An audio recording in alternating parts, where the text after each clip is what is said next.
Assalamualaikum warahmatullahi wabarakatuh. Berjumpa kita ni lagi dalam rancangan Rentas Kampung sambil merisik kabar bersama saya, Sufian Adenan. Okey, seperti biasa, rancangan ini akan membawa bis kita semua ke sebuah kampung yang mempunyai potensi tarikan pelancong di luar negara dan juga dalam negara. Okey, ke kampung manakah kita ni akan tujui pada episod kali ini? Sebelum itu, izinkan saya untuk berpantun, okey? Makan nasi berlauk dalak, jintan selasih di dalam peti. Kami sekarang di Kampung Pudak. Merentas kampung, merisik kabar kepada bis kita yang kami hormati. So pada episod kali ini kami akan membawa bis kita semua ke Kampung Pudak. Yang terletak di Mukim Kota Batu, daerah Brunei dan Muara. Jadinya selepas ini ikuti saya untuk menaiki perahu tambang. Jadinya jom ikuti bersama saya.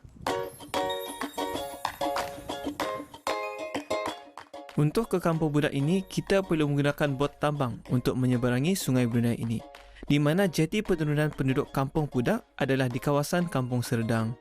Sepanjang perjalanan kami menuju Kampung Pudak ini, cuaca cerah dan alhamdulillah suasana pagi cukup segar dan air sungai pun cukup tenang.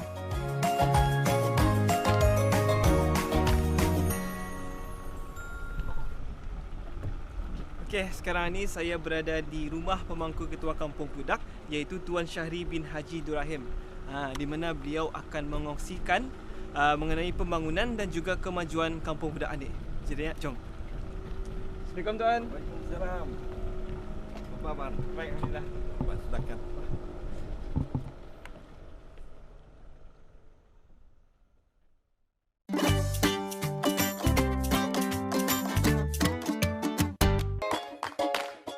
Kampung Pudak terletak di Pulau Berambang yang berkeluasan 19.34 hektar. Kampung ini berjiran dengan Kampung Menunggul serta Kampung Sungai Bunga Tanjung Kendana dan berhadapan Kampung Serdang di Mukim Kota Batu. Penduduk kampung ini keseluruhannya berketurunan Melayu Brunei dan beragama Islam. Nama kampung ini berasal dari pokok pandan yang mengeluarkan bunga yang harum pada tiap-tiap pagi. Bunga pandan ini dipanggil Pudak Pandan dan disitulah asalnya nama Kampung Pudak terjadi.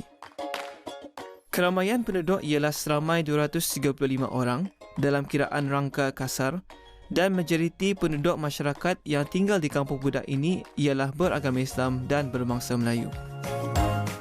Antara perniagaan yang dilakukan oleh penduduk kampung adalah memanfaatkan khazanah sungai dan juga membuat kuih muih serta beberapa kemahiran tangan yang lain. Tujuan yang telah sedang dicapai bagi Majlis Perundingan Kampung Pudak telah menyertai anugerah Kampung Cemerlang senegara 2 kali pada tahun 2009 dan 2014. Yang mana Kampung Pudak ini telah pun berjaya ke peringkat pemilihan sehingga peringkat akhir kebangsaan pada anugerah tersebut. Jadinya Kampung Pudak telah banyak mengetengahkan berbagai-bagai produk dan promosi seperti mengenakan 4K. Matlamatnya seperti Kampung Pudak itu ialah transformasi keindahan, keceriaan, keriangan dan kebersihan. Ia ada bermakna itu sebenarnya.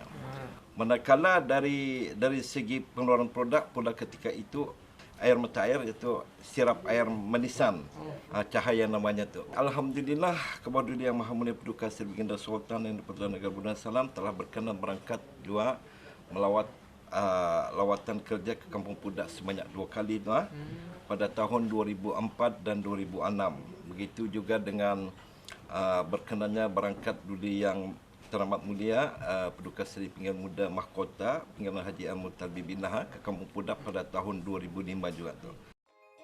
Adapun kemajuan dari segi pelancongan dan lawatan pula, Kampung Pudak telah banyak menerima lawatan dari dalam dan luar negara seperti dari sektor kerajaan dan swasta, yang mana lawatan tersebut untuk mengenali Kampung Pudak serta membuat aktiviti-aktiviti di kampung ini seperti mendaki bukit, berkayak, berdudun, lawatan sambil belajar dan sebagainya.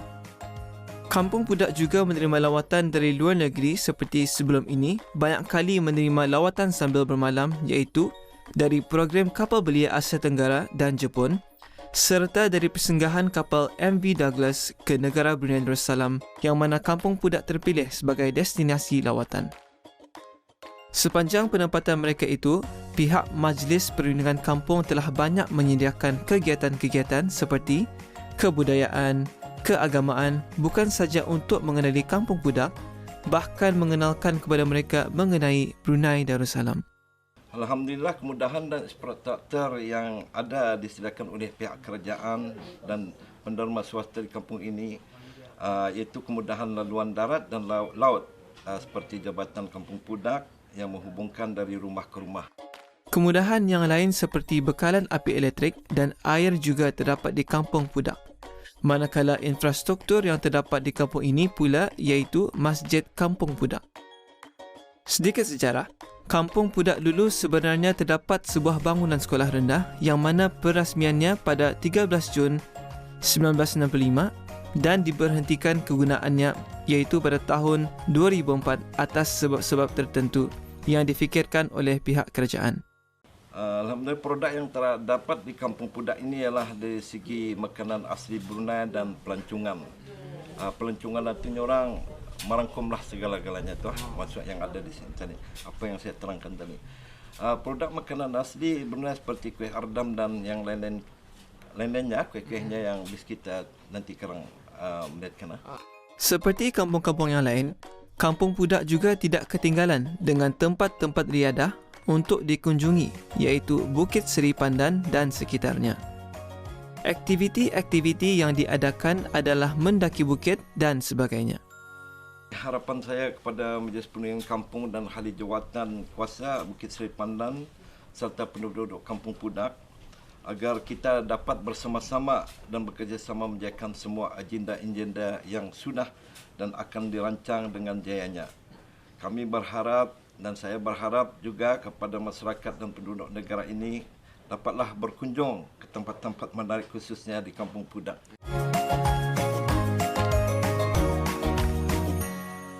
Okey, bersama saya pada masa ini adalah belia-belia dari Pusat Belia Bandar Seri Begawan. Mereka ni pun akan mencubalah juga cara menganyam ketupat ini. Jadi saya sendiri akan cuba lagi lah. Anyaman ketupat diwarisi oleh kaum wanita pada zaman dahulu. Satu aktiviti yang biasa dilakukan oleh para suri rumah tangga, terutama sekali bagi penduduk kampung air, kerana mereka merupakan antara barisan wanita-wanita yang cukup mahir dalam aktiviti anyaman. Seperti yang diketahui oleh orang ramai, ketupat akan dihidangkan ketika musim yang tertentu seperti pada Hari Raya Aidilfitri dan dihidangkan bersama sate. Lazimnya, para wanita-wanita suri rumah tangga akan bergotong royong untuk menganyam ketupat sebelum tiba Hari Raya. Walau bagaimanapun, dengan perubahan zaman yang cukup pesat dengan arus kemodernan ketupat pada masa kini sudah mudah untuk diperolehi. Dan amat membanggakan sekali, seorang belia telah mahir dalam membuat kulit ketupat ini yang biasanya dipelopori oleh warga emas. Berumur 35 tahun, kakak Zuraidah binti Haji Muhammad Said merupakan seorang penduduk yang menetap di Kampung Pudak dan beliau belajar membuat kulit ketupat ini dari ayah beliau, Pakcik Haji Muhammad Said yang memang terkenal dengan pembuatan kulit ketupat. 3 orang belia wanis dari Pusat Belia yang menyertai misi rentas kampung sambil meresek kabar juga berpeluang untuk menganyam ketupat secara tradisi. Di sini kami dapat melihat dan belajar bagaimana untuk menganyam ketupat dengan betul. Peluang ini merupakan peluang keemasan kami juga kerana selama ini kami tidak pernah mengenali jenis daun yang digunakan oleh orang zaman dahulu untuk menganyam ketupat. Nampak mudah dilihat tetapi sebetulnya ianya adalah sukar. Walaupun kakak Zuraidah telah menunjukkan cara-cara asas tetapi kami masih tidak dapat membuat anyaman ketupat dengan betul.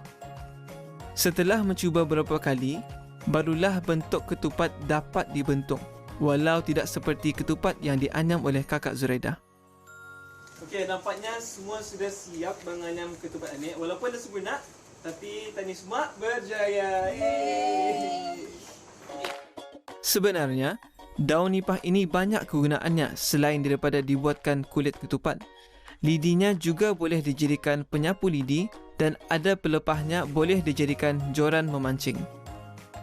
Walau apapun, Pengalaman ini cukup berharga untuk kami semua. Kami meneruskan misi meresek khabar kami ke tunjuk cara memasak kuih tradisi kita ni.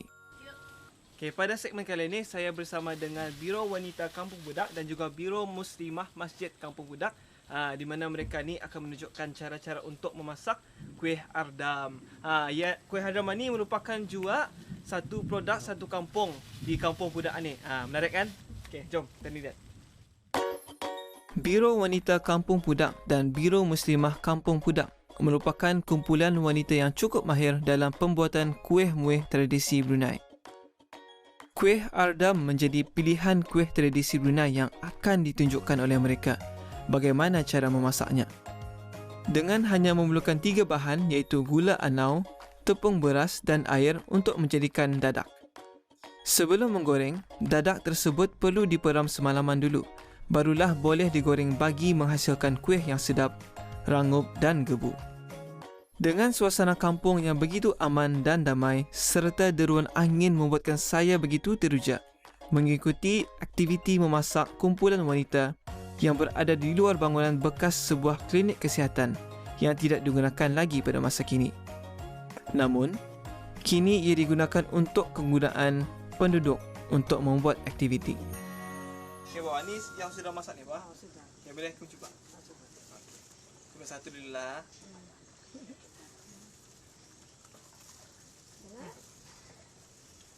Yang orang putih crunchy. Crispy. Crispy. Yeah, crispy. Yeah. Rangup. Rangup. Kata orang Brunei, cakap petani Melayu. Apa tu? Nyarang. Nyarup. Nyarup. Nyarup. Nyarupnya orang nyarup. Selesai aktiviti memasak, kami bergerak ke rumah pemangku ketua kampung untuk melihat antara pameran produk kuih-muih yang menjadi produk Kampung Budak. Di antara kuih yang terdapat ketika menyaksikan pameran ialah kuih bijan, sesagun, kipang, bahulu, kek pelangi, maluku, cacah dan kuih sapit. Kuih kering juga bertahan lama dan boleh disimpan dalam jangka masa yang lama. Penggemar kuih kering pastinya gembira kerana mereka dapat menikmati kuih-muih kering untuk dihidang bagi minum petang bersama ahli keluarga. Pada zaman sekarang, kuih tradisi seperti kuih ardam ini kini menjadi trend untuk menggunakannya sebagai buah tangan ketika acara-acara tertentu diadakan seperti majlis membaca doa selamat, majlis perkahwinan, majlis khatam Al-Quran dan lain-lain. Kami juga tidak melepaskan peluang untuk menyaksikan aktiviti merambat dan membintur oleh anak kampung budak ini. Di kampung air, sejak dahulu lagi mata pencarian mereka ialah menjadi seorang nelayan. Kehidupan di kampung air memberikan peluang untuk penduduk kampung bebas menjadi nelayan. Jadi, bila melihat mereka merambat dan membintur, saya begitu teruja dengan kegigihan dan kemahiran anak-anak muda ini menebarkan jala rambat dan juga membintur. Peluang berada di kampung air ini bukan mudah untuk saya perolehi. Mempelajari dan mengikuti cara kehidupan orang kampung seperti membintur dan mengangkat bintur itu satu perkara yang biasa sahaja bagi mereka. Tetapi bagi saya, inilah merupakan kali pertama saya merasakan pengalaman ini. Wah, belurih je lah kata membuat gekong. Kalau merambat sebetulnya memerlukan cara yang betul untuk menggunakannya. Kalau saya, memang tidak berani untuk mencuba kerana takut rambat tersebut tersangkut di tiang-tiang kayu. Kalau mengikut cerita orang dulu, antara cara yang mudah untuk mendapatkan ikan ialah dengan menggunakan selambau. Tetapi kaedah ini sangat jarang sekali digunakan kerana memerlukan kawasan yang luas serta perkakas yang banyak. Untuk itu, rambat adalah cara zaman dahulu yang masih lagi dikekalkan untuk mendapatkan ikan kerana ia senang untuk dibawa. Di pantaran kampung air juga boleh merambat, apatah lagi di dalam perahu bot. Ia sangat memudahkan penggunanya. Wah, banyak yang saya pelajari untuk hari ini. Pastinya Auda di rumah pun belajar sesuatu dari apa yang dikongsikan dalam rancangan Rentas Kampung sambil meresek kabar di Kampung Budak ini, bukan? Sebelum kami meneruskan misi pendakian ke Bukit Seri Pandan, kami sempat singgah ke Masjid Kampung Budak di mana ketika itu muslimah-muslimah Kampung Pudak sedang belajar mengaji dan rakan saya, Siti Ramizah, sempat berbual dengan tenaga pengajar kumpulan muslimah Kampung Pudak ini.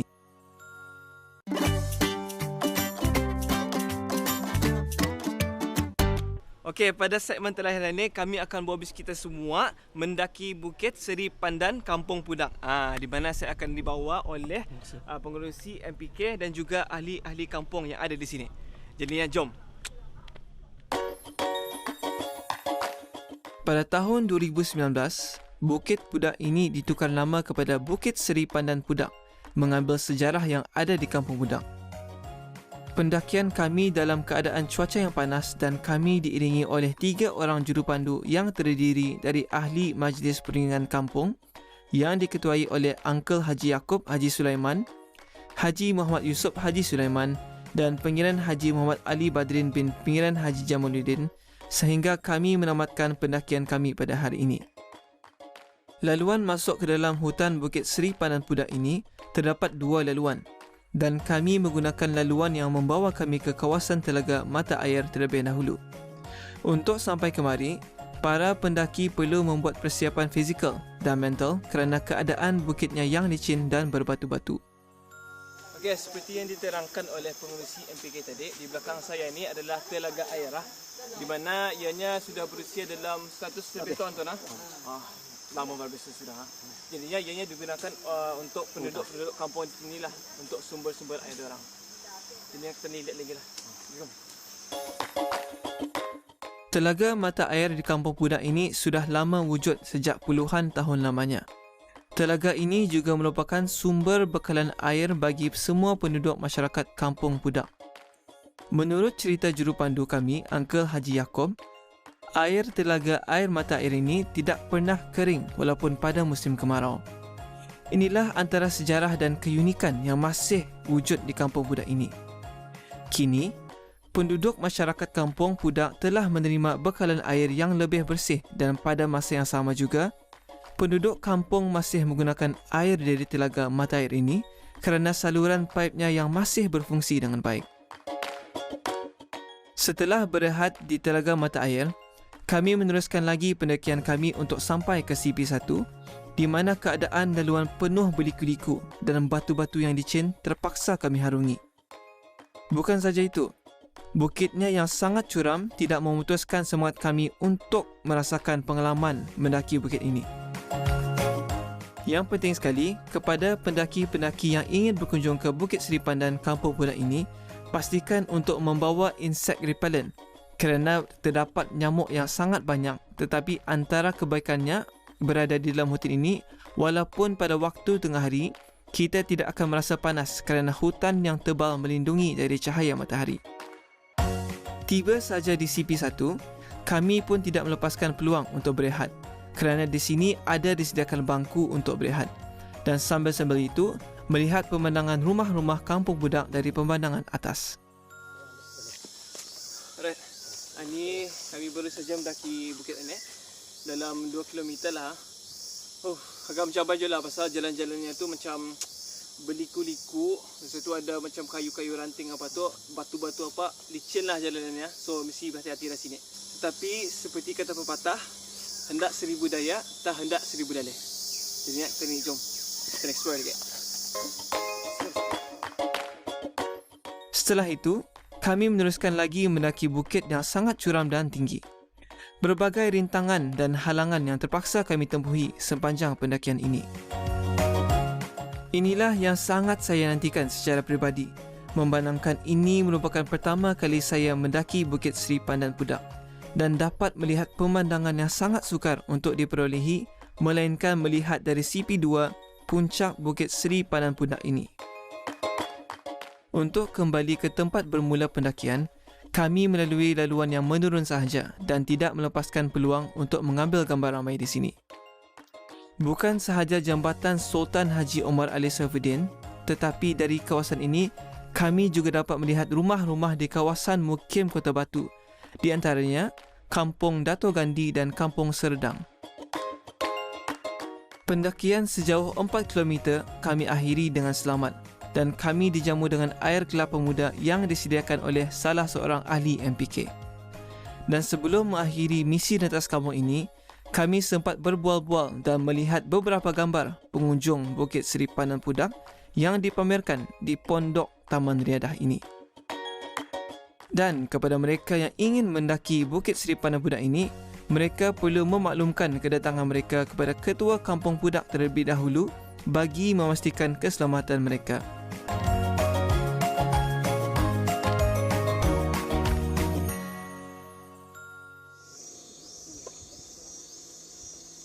Okay, Alhamdulillah selesai sudah ekspedisi kami di Bukit Seri Pandanan. Di sini kita ni dapat lihat pemandangan yang begitu cantik. So siapa-siapa yang akan ke sini kemari, mari tak kemari. So jumpa lagi di lain episod. Assalamualaikum warahmatullahi wabarakatuh.